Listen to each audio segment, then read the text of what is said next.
దశరథుడి వయస్సు 60,000 సంవత్సరాలు. అతనికి 353 మంది భార్యలు. అందులో ముఖ్యులు కౌసల్య, సుమిత్ర, కైకేయి. రాజుగారికి కామాతురత ఎక్కువే గాని ఎందుకో పిల్లల్లేరు. పిల్లలు పుట్టడం కోసం దశరథుడు అశ్వమేధ యాగం చెయ్యాలనుకుంటాడు. అందుకు మంత్రుల్ని పురోహితుల్ని పిలిచినప్పుడు వారు యజ్ఞం చేయడానికి ఋష్యశృంగుడు అనే మహర్షిని పిలవమని సలహా ఇస్తారు. అసలీ ఋష్యశృంగుడు ఎవరు? దశరథుడికి ఈ 353 మంది భార్యల్లో ఎవరికో శాంత అనే కూతురు పుట్టింది. ఆమెను అంగదేశానికి రాజైన రోమపాదుడికి దత్తతిచ్చేశారు. రోమపాదుడి రాజ్యంలో వర్షాలు కురవకపోవడం వలన కరువు వచ్చింది. వర్షాల కోసం యజ్ఞం చేయించడానికి కాశ్యపు మహాముని మనవడైన ఋష్యశృంగుని పిలిపించాలనుకుంటాడు. కాని అతను ఆశ్రమంలోనే ఉంటాడు తప్ప ఎప్పుడూ బయటికి రాడు. అతన్ని ఆశ్రమంలో నుండి బయటకు రప్పించడానికి రాజు అమ్మాయిల్ని పంపిస్తాడు. ఆ అమ్మాయిల్ని చూసిన ఋష్యశృంగుడు వాళ్ళ వెనకాలే అంగరాజ్యానికి వచ్చేస్తాడు. ఈ ఋష్యశృంగుడితో యజ్ఞం చేయించడానికి తన దత్తపుత్రికైన శాంతనిచ్చి అతనికి పెళ్లి చేస్తాడు. అంటే బ్రాహ్మణుడికి క్షత్రియ స్త్రీకి వివాహం జరిగింది. అంటే ఇంటర్ కాస్ట్ మ్యారేజ్ జరిగింది. రే ఎర్రి పందుల్లారా, కులగజ్జి కుక్కల్లారా,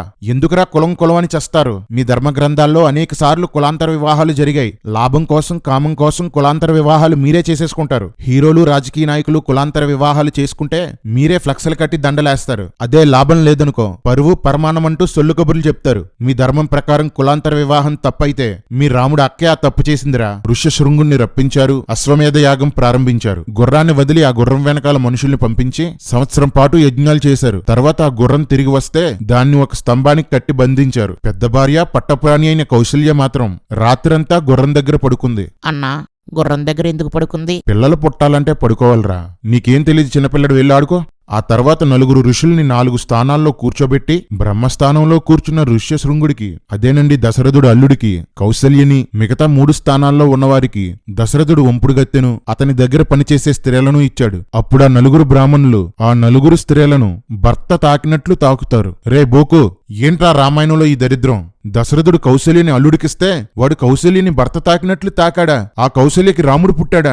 భర్తే స్వయంగా భార్యని అల్లుడికిచ్చి పిసికించడమేంట్రా? ఇది వాల్మీకి రామాయణమా, వరసలేని రామాయణమా? బాపనోళ్ళు స్త్రీలను వాడుకోవడానికి ఇలాంటి కథ రామాయణంలో రాసి ఎంతో మంది స్త్రీలను శారీరకంగా వాడుకున్నారు. ఛీ! కొడుకుని